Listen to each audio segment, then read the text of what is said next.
N'Djamena, quadrillées par les forces de l'ordre ce matin. Elles étaient bien présentes dans les lieux où prévoyaient de défiler les manifestants contre la cherté de la vie et les mesures d'austérité. Internet était coupé depuis hier soir et notre correspondant Mathias Ranako a eu déjà pas mal de difficultés à envoyer son reportage que je vous propose d'écouter. Les points de rassemblement d'où devaient partir les marches dans les 10 arrondissements de la ville ont été quadrillés dès les premières heures du jour par les forces de l'ordre.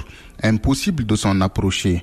Tout de même, dans le 7e arrondissement, une dizaine d'activistes accompagnés d'artistes a tenté de braver les forces de l'ordre. Le petit groupe a été rapidement dispersé. Au bout de la course-poursuite, 16 syndicalistes qui faisaient partie du groupe estiment avoir fait passer son message. Je suis dans la rue parce que je suis révoltée. Révoltée premièrement parce que les conditions de vie dans lesquelles je vis ne sont pas bonnes.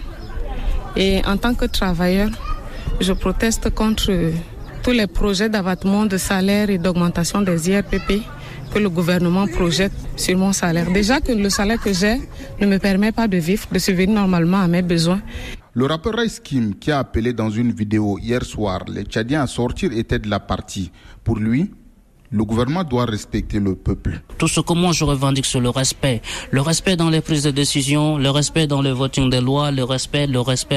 On est un pays, on n'est pas un clan, on n'est pas un village où le chef de village fait tout ce qu'il veut, quand il veut, comme il veut. Non, il faudrait qu'il y ait de la concertation.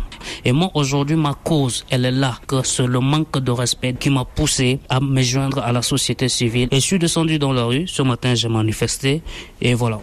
Le président du collectif tchadien contre la vie chère, Djingamnaël Versinis, et un de ses compagnons ont été brutalement interpellés pendant cette tentative de marche avant d'être relâchés. Mathias Ranako, N'Djamena, RFI.